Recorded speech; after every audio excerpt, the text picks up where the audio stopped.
Everyone, आज का topic है बंद हुए साझेदारी खातों में समायोजन, past adjustment in close partnership account. साझेदार में फर्म की पुस्तकें बंद करने के बाद यदि यह पता चले कि पुस्तकों या खातों में कोई गलती रह गई है, कोई अशुद्धि रह गई है। अशुद्धि से आशय है पूंजी पर ब्याज, आहरण पर ब्याज, वेतन, बोनस, कमीशन, अर्थात P&L एप्रोप्रिएशन अकाउंट बनाते समय लाभों का भुगतान करने से पहले जो भी एडजस्टमेंट दिए हुए हैं उन्हें एडजस्ट किया जाता है।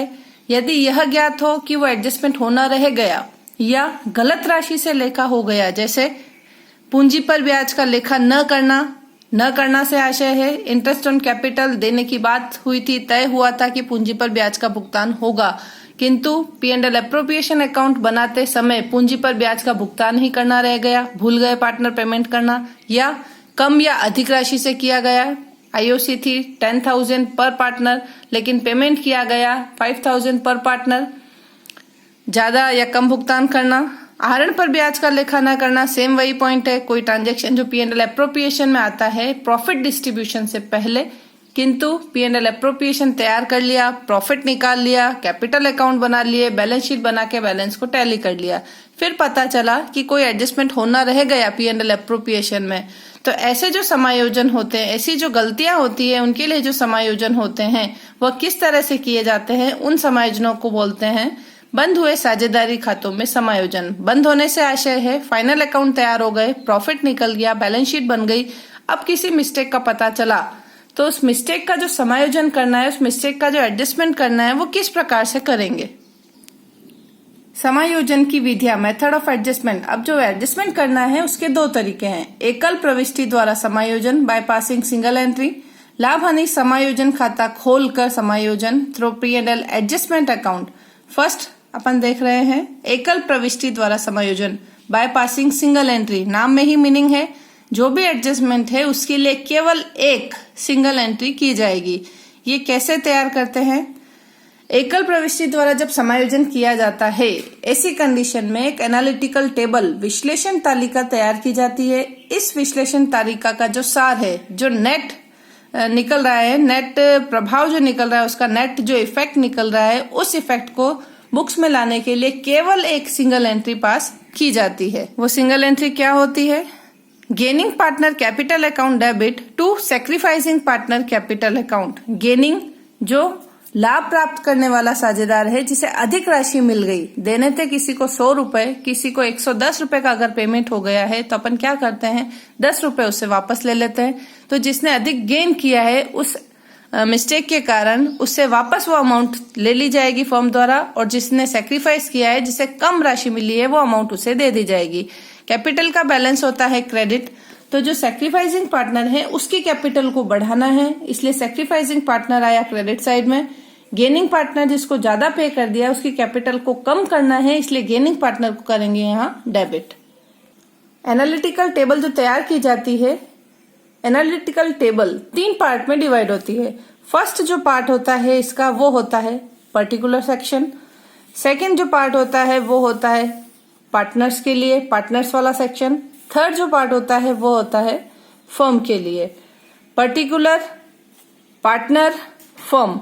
अब पार्टनर वाले जो कॉलम तैयार किए जाते हैं वो डिपेंड करता है फर्म में पार्टनर कितने हैं। सपोज फर्म में 4 पार्टनर हैं तो यहाँ 4 कॉलम बनेंगे, 5 पार्टनर हैं 5 कॉलम बनेंगे। हर पार्टनर का डेबिट और क्रेडिट उसके साथ चलेगा। सपोज यहाँ 3 पार्टनर हैं तो 1, 2, 3 पार्टनर का नाम आ जाएगा। XYZ अगर नाम है पार्टनर का तो partner X, Y and Z। Her partner का डेबिट और क्रेडिट, क्योंकि पार्टनर का जो कैपिटल होती है उस पर डेबिट इफेक्ट भी पड़ सकता है और क्रेडिट इफेक्ट भी पड़ सकता है। नेक्स्ट लास्ट वाला जो सेक्शन है यहाँ होता है फर्म का सेक्शन। जैसे पार्टनर का डेबिट और क्रेडिट सब कॉलम बनाए थे, सेम वही फर्म के यहाँ भी डेबिट और क्रेडिट सब कॉलम बनाया जाता है।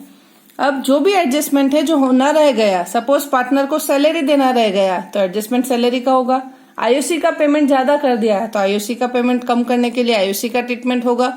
यानी जितने एडजस्टमेंट दिए हुए हैं क्वेश्चन में उस अकॉर्डिंग एडजस्टमेंट लिखे जाएंगे। फिर profit and loss distribution among the partner. जो एडजस्टमेंट हुए हैं उसका फर्म पर क्या इफेक्ट पड़ा, उसके कारण फर्म को प्रॉफिट हुआ या लॉस हुआ, उस प्रॉफिट एंड लॉस को फाइंड आउट करके उसका डिस्ट्रीब्यूशन करना है पार्टनर में, और नेट फाइनल एडजस्टमेंट है उसकी एंट्री यहाँ लास्ट से कैलकुलेट होती है। ये क्वेश्चन जब करेंगे उससे और क्लियर हो जाएगा। एडजस्टमेंट का सेकंड मेथड है लाभ हानि समायोजन खाता खोलकर, past adjustment by P&L adjustment account. Firstly जब प्रॉफिट का डिस्ट्रीब्यूशन होता है तब P&L एप्रोप्रिएशन अकाउंट लाभ हानि नियोजन खाता खोला जाता है। नियोजन खाते की स्टार्टिंग प्रॉफिट या लॉस से होती है। P&L से जो भी प्रॉफिट या लॉस फाइंड आउट हुआ है उसको P&L एप्रोप्रिएशन में ट्रांसफर करके जो भी एडजस्टमेंट डिसाइडेड है पार्टनरशिप डीड के अनुसार पेमेंट करना है, चार्ज करना है, वो सारा काम करने के बाद नेट प्रॉफिट का remaining part net distributable profit partner में डिवाइड किया जाता है। अब जब फर्म की पुस्तकें बन गई है, प्रॉफिट का डिस्ट्रीब्यूशन हो गया है, बैलेंस शीट तैयार हो गई है, अब अगर किसी मिस्टेक का पता चले तो P&L एप्रोप्रिएशन तो बंद हो चुका है, उसे वापस से ओपन न करके नया अकाउंट जो खुलेगा वह अकाउंट खुलेगा P&L एडजस्टमेंट अकाउंट, क्योंकि ये जो एडजस्टमेंट है उसके लिए तैयार किया जा रहा है। Just like P&L appropriation account, P&L adjustment भी उसी तरह से तैयार किया जाता है जैसे P&L एप्रोप्रिएशन अकाउंट बनाया जाता है। जर्नल एंट्री किस तरह से हुई? पूंजी, ब्याज, वेतन, बोनस, कमीशन आदि छूट जाने पर, छूट जाने का आशय है पेमेंट करना रह गया। जब P&L एप्रोप्रिएशन बन रहा था तब इन चीजों का पेमेंट नहीं किया गया। अब अगर पेमेंट करेंगे तो जो अपनी पहले एंट्री थी P&L appropriation to partners capital, अब P&L एप्रोप्रिएशन की जगह यहाँ आ जाएगा P&L एडजस्टमेंट, यानी अब जो पेमेंट होगा वो P&L एडजस्टमेंट से होगा। अगर ज्यादा पेमेंट कर दिया तो इसकी रिवर्स एंट्री पार्टनर्स कैपिटल ऊपर आ जाएगा डेबिट साइड में, P&L एडजस्टमेंट नीचे आ जाएगा। आहरण पर ब्याज छूट जाने पर, आईओडी का पेमेंट अगर फर्म करना रह गया है, पार्टनर्स को आईओडी का चार्ज करना रह गया है तो आईओडी फर्म के लिए खर्चा है तो कैपिटल में से चार्ज होगा तो कैपिटल होगी डेबिट। सेम P&L एप्रोप्रिएशन की जगह यहाँ आ जाएगा P&L एडजस्टमेंट, एंट्री बनेगी पार्टनर्स कैपिटल या करंट। अगर स्थिर मेथड है, फिक्स मेथड है, परिवर्तनशील फ्लक्चुएटिंग मेथड है, उसी बेस पर कैपिटल और करंट अकाउंट एंट्री में यूज होगा। लाभ हानि समायोजन खाते में लाभ होने पर, लाभ अपना टू साइड में निकलता है तो P&L adjustment account debit to partners capital और करंट P&L एडजस्टमेंट।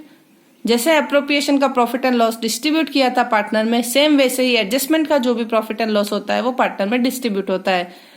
कैपिटल और करंट डिपेंड करेगा मेथड कौन सा यूज हुआ है कैपिटल अकाउंट बनाने के लिए। लाभ हानि समायोजन खाते में हानि होने पर, अगर लॉस है तो लॉस है बाय साइड में डिवाइड होता है, पार्टनर में जाता है तो एंट्री बनेगी पार्टनर्स कैपिटल और current account debit to P&L adjustment account. Thank you.